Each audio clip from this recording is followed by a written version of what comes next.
Bien écoutez, je vous propose qu'on démarre.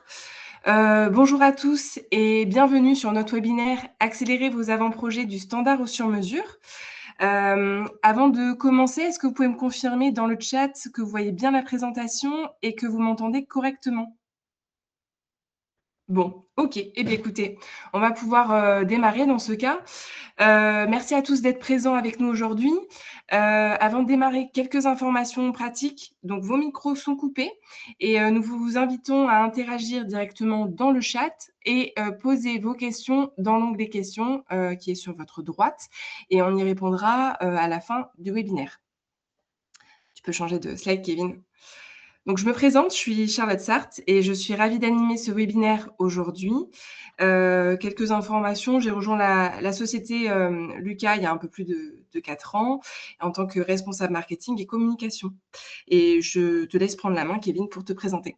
Donc je me présente, Kevin Fournier.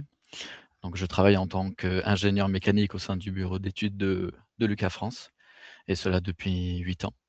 Et une de mes missions a été, notamment de développer le configurateur Lucas de A à Z, donc en passant par la standardisation des produits jusqu'à la publication en ligne, du configurateur. Et donc moi, je suis Alexandre Duhart, bonjour à tous, ingénieur bureau d'études mécaniques chez Lucas depuis bientôt 11 ans maintenant.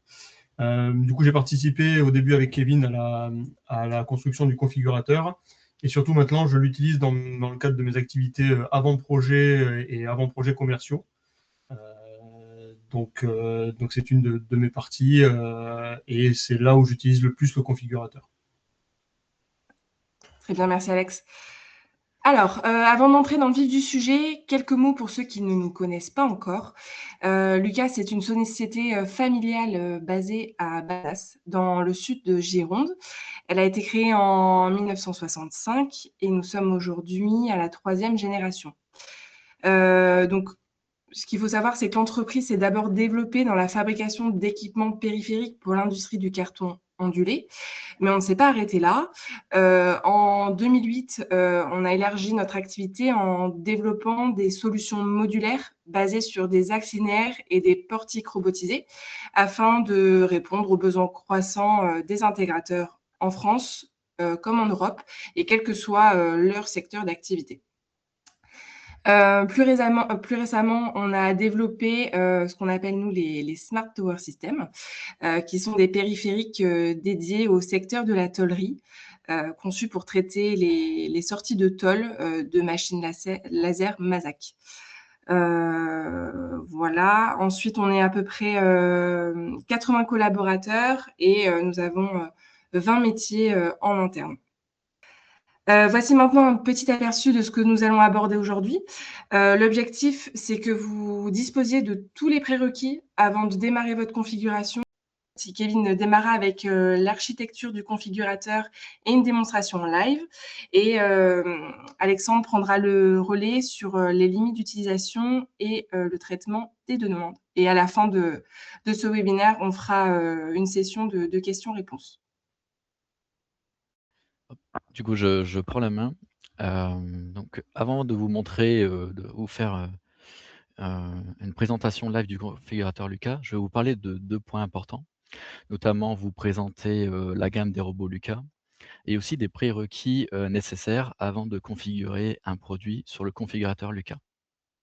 Donc il faut savoir que la gamme des robots Lucas, se distingue par 2 familles, notamment les axes linéaires ici que vous voyez et donc là vous avez pour commencer un axe linéaire au sol standard que je vais vous montrer en vidéo. Et il faut savoir que techniquement, la technologie qu'utilisent, les axes linéaires Lucas, on va être sur une poutre à acier, mécanovissée, donc posée, bon ici sur des semelles, mais qui peuvent être aussi posées sur poteau, avec un axe, un chariot Lucas mobile sur l'axe. Donc là, on va être sur une technologie de patin à billes, sur rail et une motorisation type pignon crémaillère. Donc là, on va être vraiment sur le produit, de base, un axe linéaire au sol standard. Et cet axe-là va pouvoir avoir une option qui est l'option soufflet. Une protection souple pour protéger l'axe linéaire Lucas contre les déchets légers type poussière. mais que nous ne préconisons pas sur des axes au sol, car c'est une solution fragile pouvant être endommagée par des opérateurs. Ensuite, ici, on retrouve les axes linéaires au sol protégés. Donc là, cette fois-ci, on retrouve un peu la technologie, mais avec des carters rigides sur la poutre pour protéger des déchets beaucoup plus lourds. Ensuite, on va retrouver ici les axes linéaires élevés standards. Donc le même axe qu'au sol, mais cette fois-ci sur poteau. Donc ça permet vraiment d'avoir un travail beaucoup plus aérien.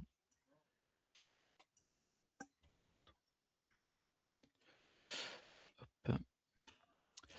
Ici, on va retrouver donc l'axe linéaire protégé, cette fois-ci sur poteau.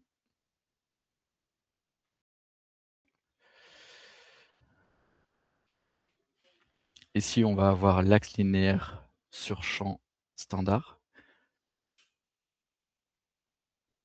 Donc lui aussi peut avoir l'option soufflée. Hop. Ici, on va avoir l'axe linéaire élevé inversé. Donc là, vraiment le chariot tête en bas.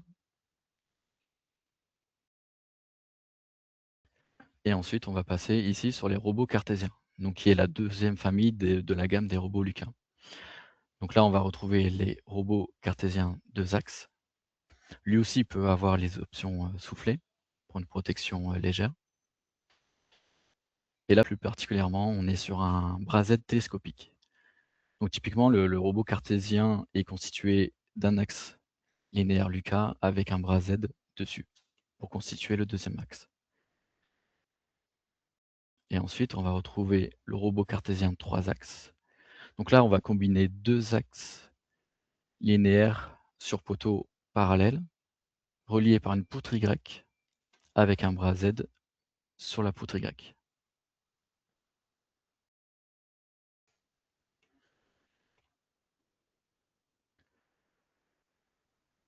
Pour chaque produit Lucas, on va pouvoir le décliner sous 4 formes. C'est qu'on peut y installer soit un robot, soit 2 robots, soit une charge, soit 2 charges sur l'axe linéaire. En tout cas, en standard. Après, on peut imaginer aussi plein d'autres configurations possibles. Donc là, je vous ai présenté vraiment toute la gamme des robots Lucas standard présents sur le configurateur. Maintenant, je vais aborder le deuxième point, qui sont les prérequis nécessaires pour construire, entre guillemets, un mini cahier des charges avant d'utiliser le configurateur. La première question à se poser, c'est l'environnement de l'application. Est-ce qu'on est plus sur un environnement propre, plus sur un environnement poussiéreux? Donc là, on va s'orienter plus vers l'option soufflée. Ou est-ce qu'on est plus sur des déchets plutôt lourds, peinture, usinage, soudage, où là, on va plus opter pour un axe protégé? La deuxième question à se poser, c'est quels sont les mouvements que l'on veut pour la charge mobile? Est-ce qu'on est plus sur une translation au sol, une translation sur poteau, ou est-ce qu'on est plus sur 2 translations ou 3 translations? Là, il y a une subtilité entre ces deux-là, on va dire. C'est lorsqu'on a une charge mobile à faire déplacer entre 1 mètre et 1,50 m du sol, c'est qu'on va pas savoir quel produit choisir. Et en fait, ce qu'on oriente le plus, c'est les axes sur poteau, parce que là, on va vraiment ramener les guidages au plus proche de la charge mobile. Donc globalement, avoir un axe moins cher et plus rigide. Une autre subtilité au niveau donc de l'environnement, c'est pas parce que nous avons un environnement type usinage avec beaucoup de copeaux qu'il faut forcément opter pour un axe protégé.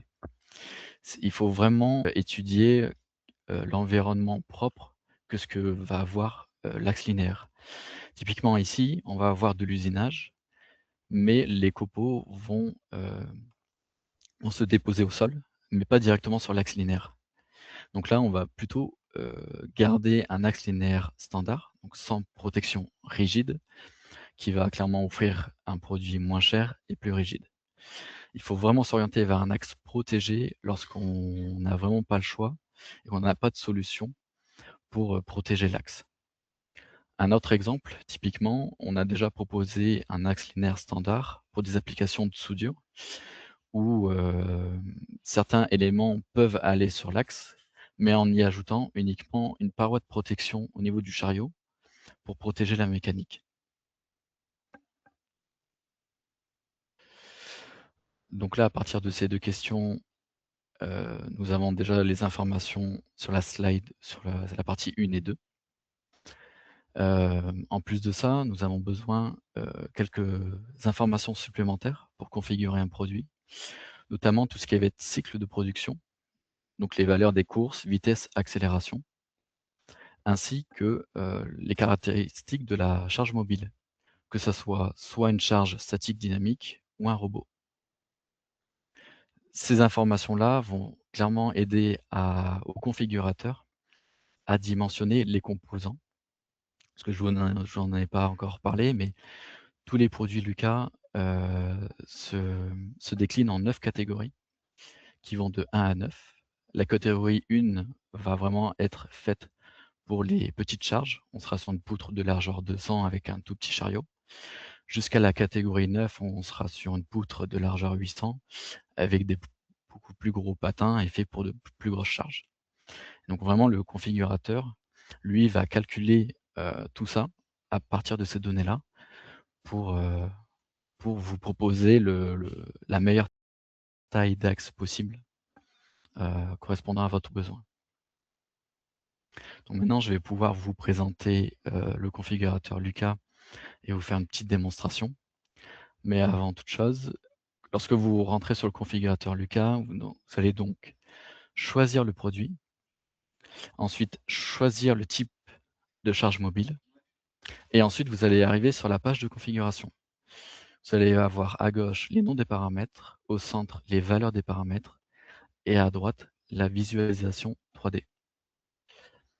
Pour accéder au configurateur, il suffit juste d'aller sur notre site internet. Vous pouvez taper Lucas France Bazas. Ce sera le premier lien. Et vous pouvez cliquer ici sur configurer votre robot. Vous allez arriver sur cette page-là directement. Et donc là, vous choisissez votre axe. Donc on retrouve les axes linéaires au sol, sur poteau, robot cartésien 2 axes et 3 axes que je vous ai présentés précédemment. Donc là, j'ai choisi axe linéaire au sol. Je veux l'option standard. Et ensuite, je sélectionne ma charge mobile.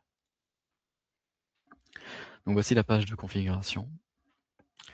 En haut, vous pouvez d'ailleurs sélectionner directement la langue dans laquelle vous voulez travailler.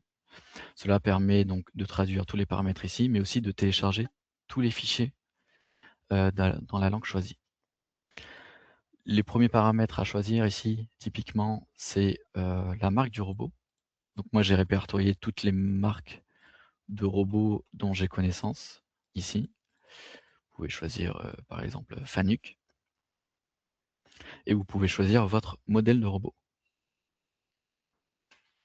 Et là, tout en bas, il va récupérer les 5 paramètres nécessaires qui correspondent aux caractéristiques du robot pour dimensionner l'axe. Il faut savoir que les paramètres grisés sont non sélectionnables et sont présents à titre d'information. Si malheureusement le robot n'est pas présent dans la liste de la bibliothèque, vous pouvez toujours sélectionner ici, hop, et vous pouvez rentrer manuellement les caractéristiques robot.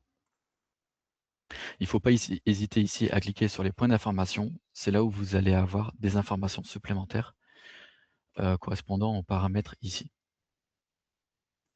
Ensuite, vous pouvez sélectionner les vitesses et les accélérations. Vous pouvez ajouter ici une hauteur de rehausse. Donc là, hop, vous avez un petit schéma avec les paramètres.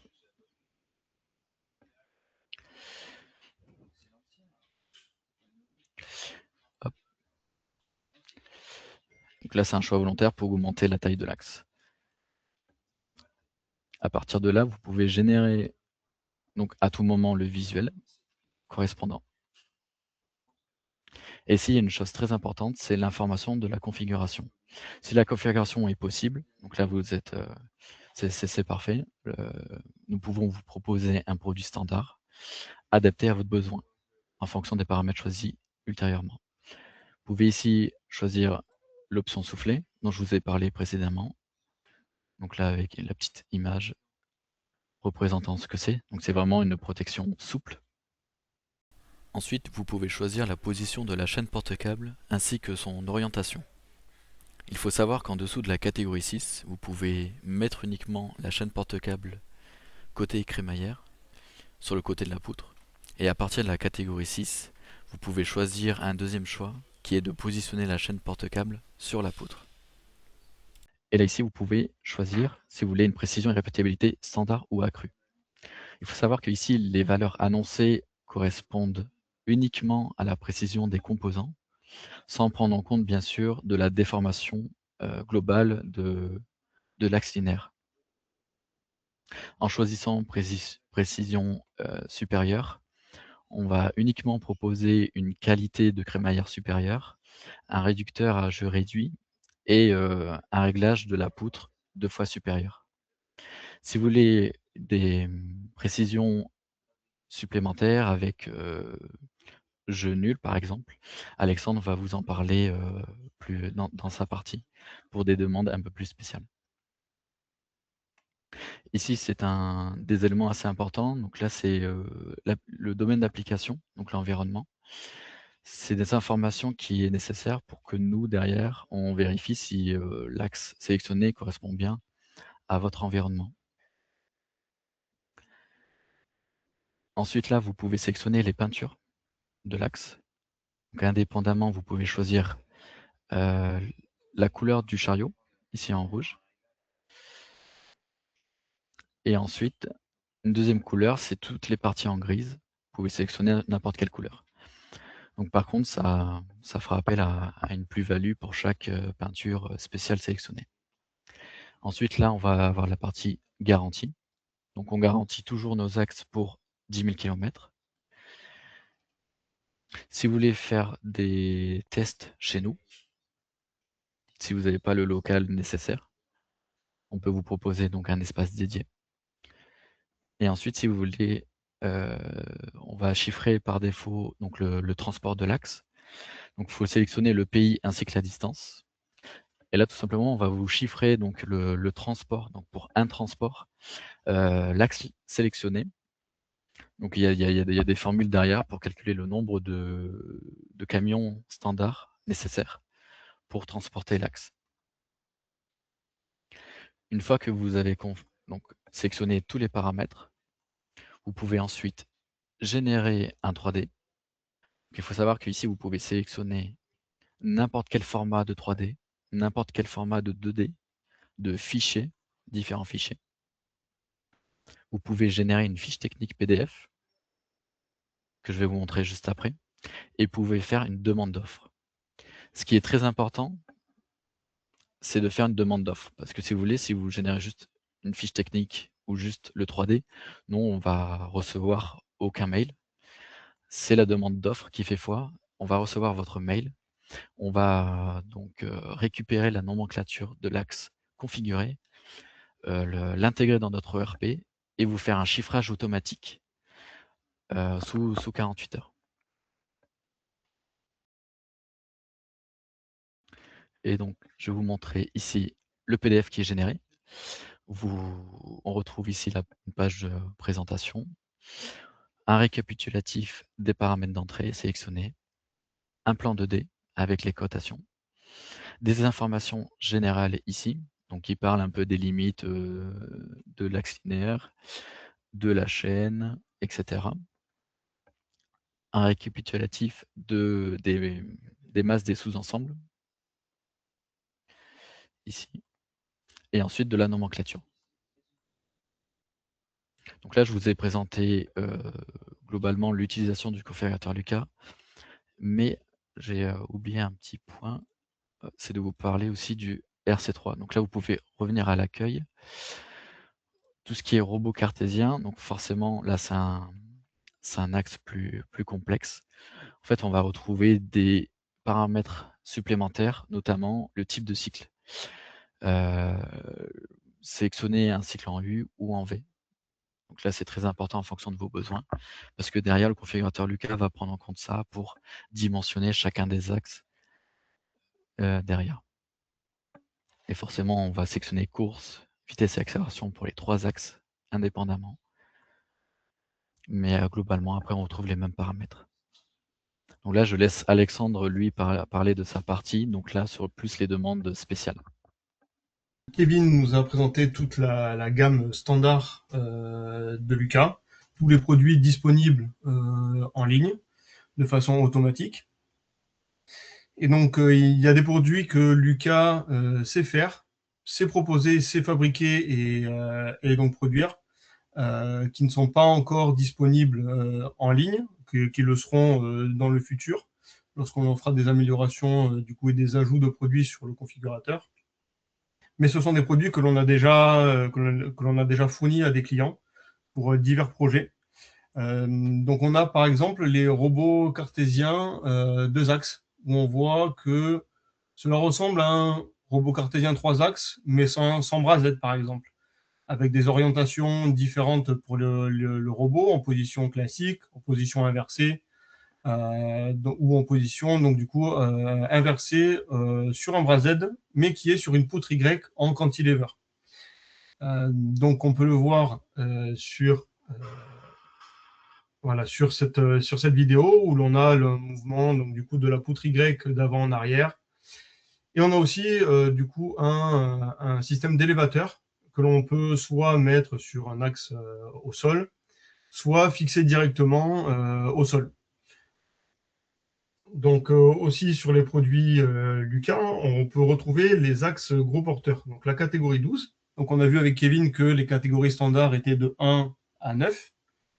Et pour certains robots des gammes de fabricants de robots, les plus gros robots, typiquement le Titan 1000 par exemple, ne passent pas sur notre catégorie standard. Donc on a développé une catégorie 12 pour ce genre de robot. Donc on peut voir une démonstration sur la vidéo.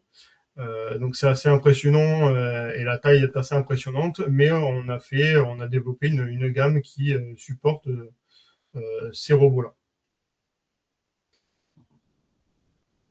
Donc aussi, si votre configuration est très spéciale, c'est-à-dire qu'elle sort un peu de notre standard, ou par exemple que c'est juste notre standard, mais avec un mouvement supprimé, par exemple, si votre projet sort de cette configuration-là, il faut contacter directement le service commercial, notamment Christina Ferreira, qui est notre responsable commercial chez Lucas, qui pourra recueillir votre demande, peut-être y répondre directement ou faire appel au service avant-projet dont je fais partie. Et par exemple, sur ces demandes spéciales, on a des axes hybrides. Donc on a un axe, par exemple, comme vous pouvez le voir, en cantilever, avec une rotation d'un élément en bout de cantilever. Donc tout ça, c'est pas disponible en ligne, mais on sait faire, on sait vous le proposer via une demande directe au service commercial.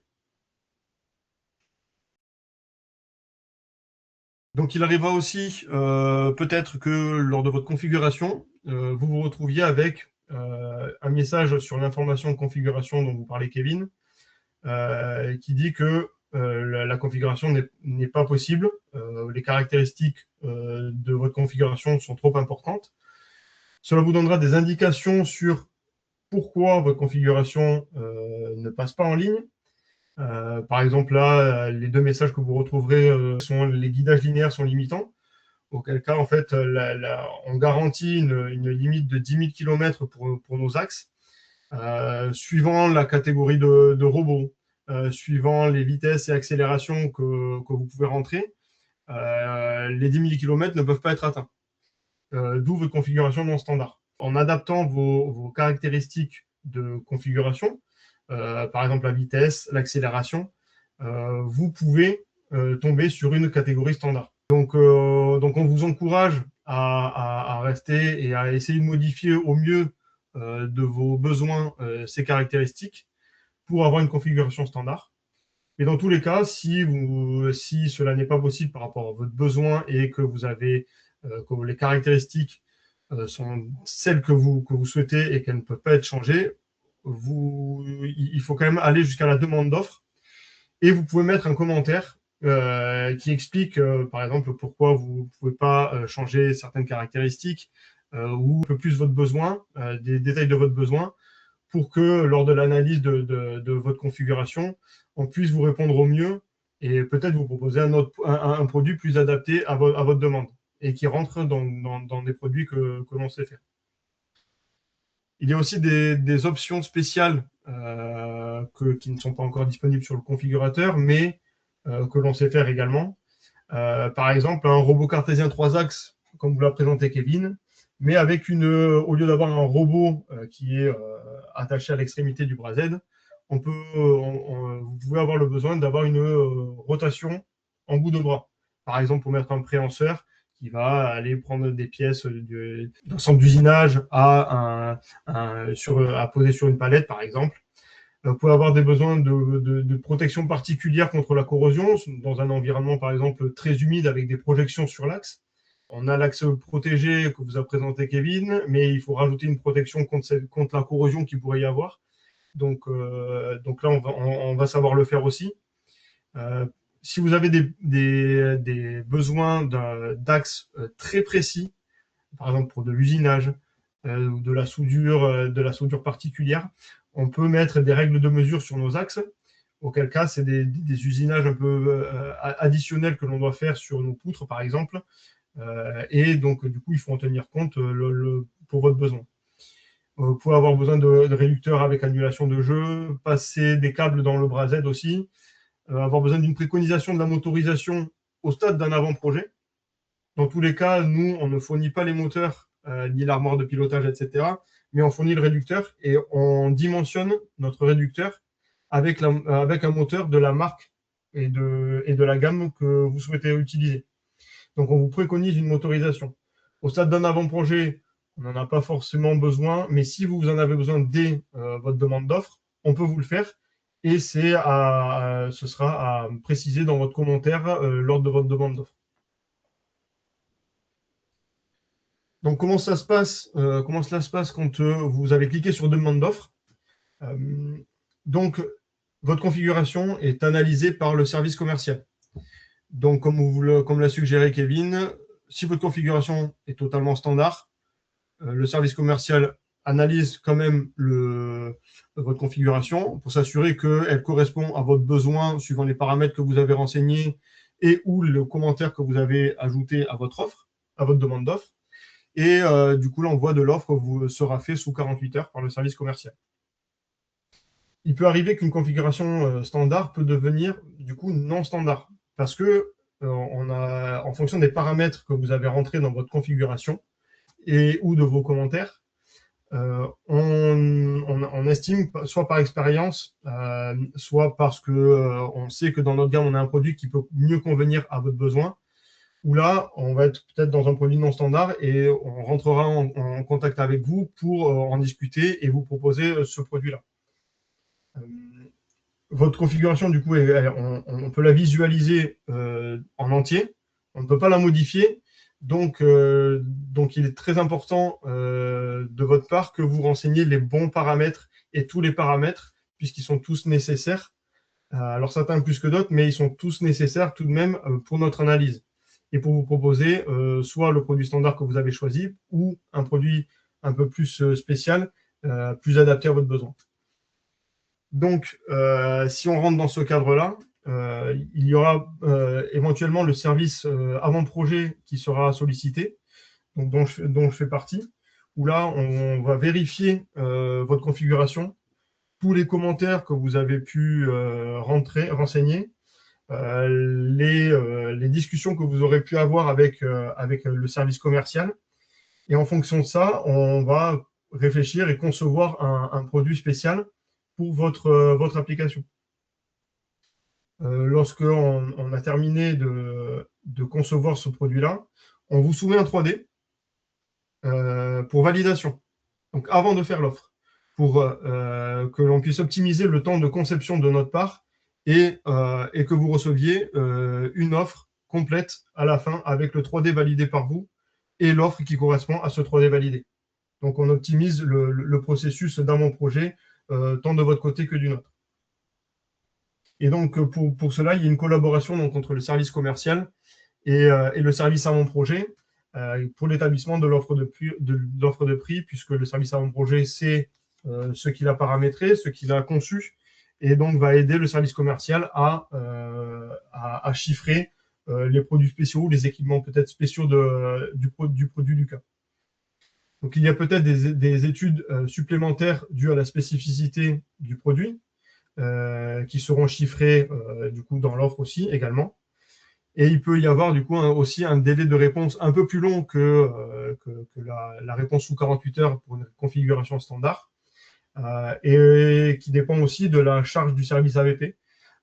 Du coup, parce qu'on a plusieurs demandes, on a plusieurs personnes dans le service avant-projet, mais suivant les périodes, on peut avoir beaucoup de demandes avant-projet.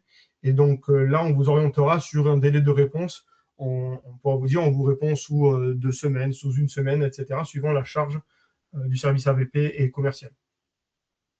Donc, ce que l'on vous encourage à faire, c'est d'essayer de rester au plus sur un produit standard pour réduire le temps de réponse, que vous ayez une offre le plus rapidement possible avec un produit qui sera le plus standard possible. Auquel cas, on aura un délai de réponse déjà pour l'offre réduit, mise à disposition du produit qui est bien sûr réduite pour un produit standard par rapport à un produit spécial. Et du coup, dans tous les cas, aller jusqu'à la demande d'offre. Il faut aller jusqu'à la demande d'offre, puisque nous, c'est grâce à ça, grâce aux informations de la configuration et à vos commentaires, que l'on pourra au mieux analyser votre configuration. Donc peut-être vous orienter sur un produit standard qui correspond au mieux à votre projet ou à un produit un peu plus spécial, mais dans tous les cas, il faut aller jusqu'à la demande d'offre. C'est le meilleur moyen pour nous d'analyser, de vous fournir une offre et un produit complet. Eh bien, merci Kevin, merci Alexandre.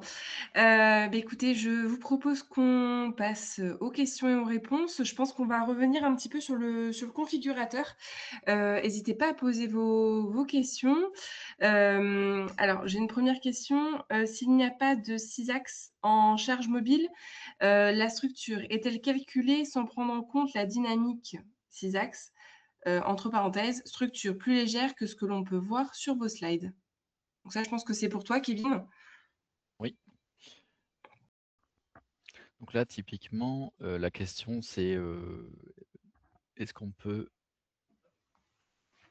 Enfin, je vous ai pas forcément montré, mais là, vous avez donc, vous pouvez configurer un robot, 2 robots, une charge, 2 charges. Et je pense que la question se porte sur cette version-là. Effectivement, on peut sélectionner ici la valeur de la masse de la charge mobile. Admettons 2000 kg. Et ensuite, vous pouvez sélectionner la taille de la charge, mais aussi le centre de gravité. Donc là, 500 mm selon la direction Y. Donc là, n'hésitez pas à appuyer sur le point d'information pour connaître les orientations des axes. 500 et 500 par exemple. Et donc là, on peut configurer juste une charge statique sur le chariot et non pas un robot pour l'articuler.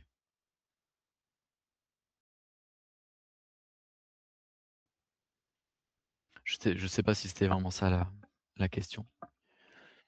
Écoutez, écoute, je laisse, Mickaël Barrault revenir vers nous, si on a bien répondu, à sa question. Bon, pour le moment, je n'ai pas d'autres questions. C'est bon. Donc c'est bien ça, Kevin, tu as bien répondu à la question. Nickel. Est-ce que pour tous les participants, la prise en main du configurateur est bien claire pour vous? Est-ce que vous souhaitez qu'on revienne, sur, voilà, des prérequis que vous n'avez pas forcément, assimilés, pendant cette présentation? N'hésitez pas à nous le dire, dans la partie questions. Et puis en fonction, on pourra, arrêter ce webinaire, si nous n'avons pas de questions supplémentaires.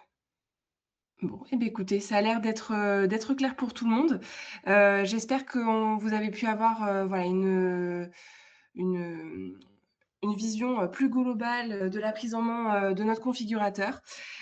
Si vous avez besoin de plus de détails, vous recevrez un petit mail dans la semaine avec le replay de ce webinaire et avec le contact de Kevin ou de Alexandre si vous avez besoin d'avoir plus de détails.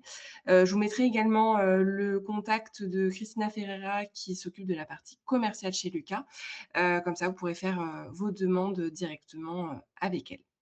Voilà. Bah, écoutez, je vous remercie en tout cas à tous pour votre participation. Je vous dis à bientôt et puis n'hésitez pas à nous envoyer des petits mails si vous avez besoin de plus de précisions. Voilà, je vous remercie. Au revoir. Merci à tous. Bonne journée. Merci, à bientôt.